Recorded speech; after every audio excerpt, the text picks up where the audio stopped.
Shalom, bertemu lagi di Sekolah Minggu Gereja Baptis Efrata, Bandung.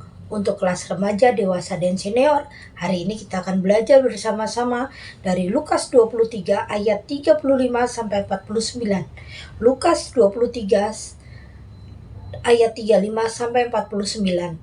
Kita mengambil judul Puncak Ketaatan Kristus. Kita akan sama-sama belajar tentang puncak keselamatan Kristus.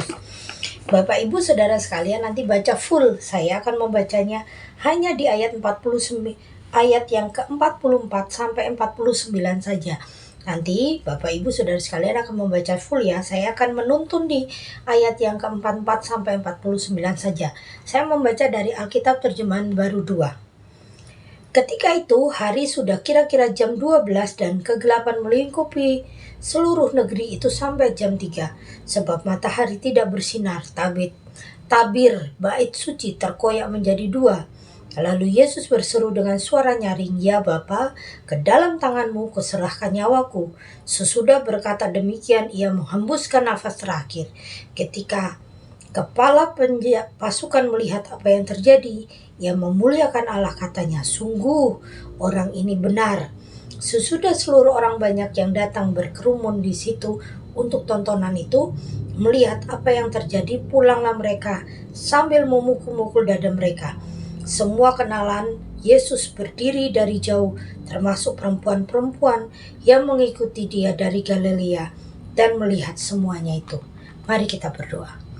Tuhan Yesus, saat ini kami akan belajar tentang ketaatan-Mu dalam rangkaian keselamatan. Kami mohon Tuhan berkati kami, supaya kami mengerti, memahami, dan melakukannya dalam hidup kami. Dan hanya di dalam nama Yesus kami percaya berdoa. Haleluya, haleluya, amin. Bapak Ibu Saudara sekalian, setelah kita membaca firman Tuhan, kita diingatkan lagi tentang bagaimana Tuhan Yesus mati di kayu salib. Ini kita sudah masuk ke bulan-bulan Paskah. Minggu depan kita akan, bukan minggu depan, sebentar lagi kita akan Jumat Agung, akan ibadah Jumat Agung, terus ibadah Paskah. Mungkin murid-murid sekolah minggu yang dipikirkan hanya mencari telur, menghias telur, terus game-game untuk Paskah. Wah, pasti pikirannya cuma itu. Tapi saya berharap Bapak Ibu Saudara sekalian tidak melupakan bagaimana Tuhan Yesus taat sampai mati.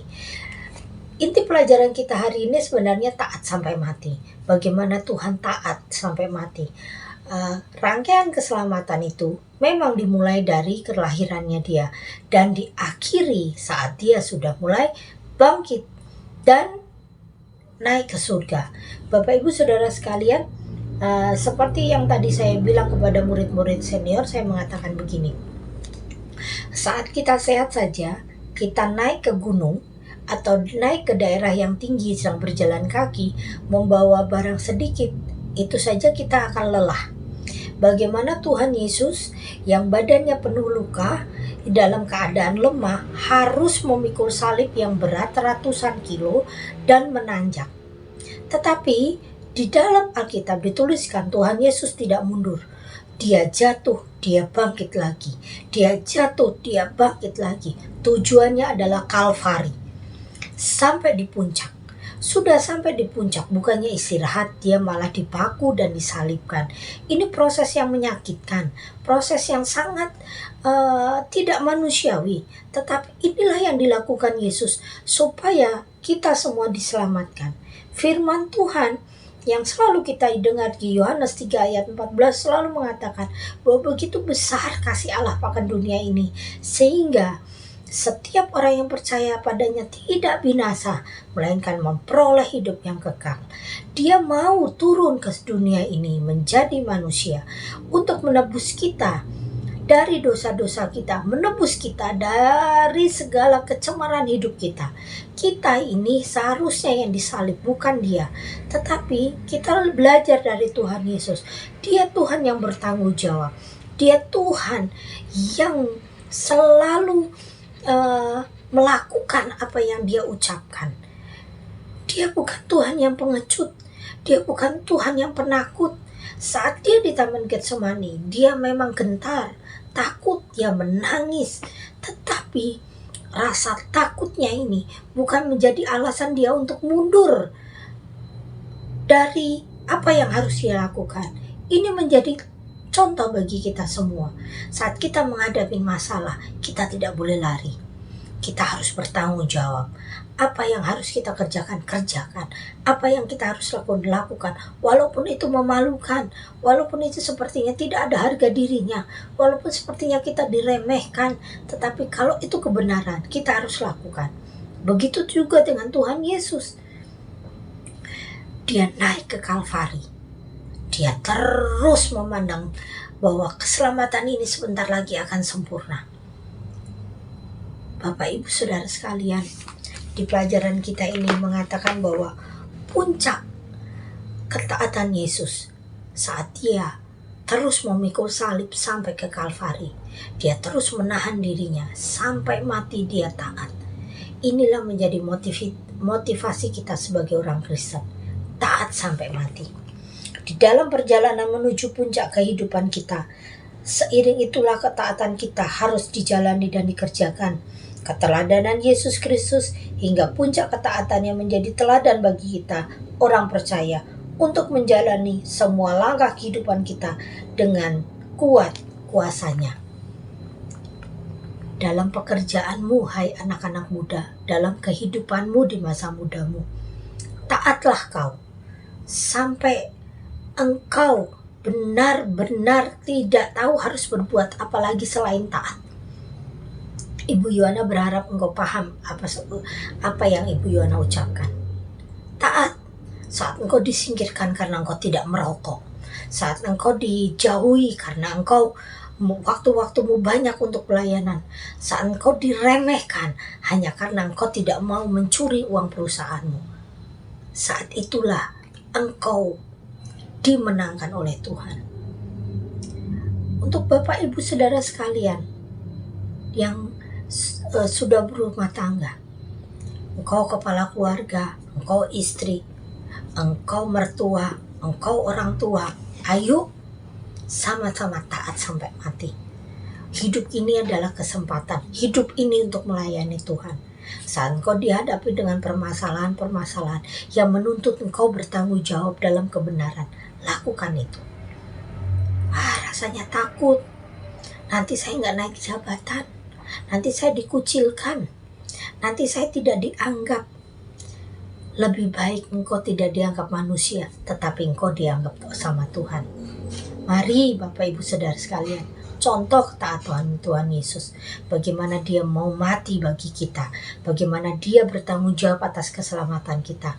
Jangan hiraukan ucapan-ucapan orang yang melemahkan iman kita, tetapi bangkitkan rohmu, kuasai dirimu dengan Roh Kudus, berjalanlah terus bersama Tuhan sampai Tuhan bilang engkau menang.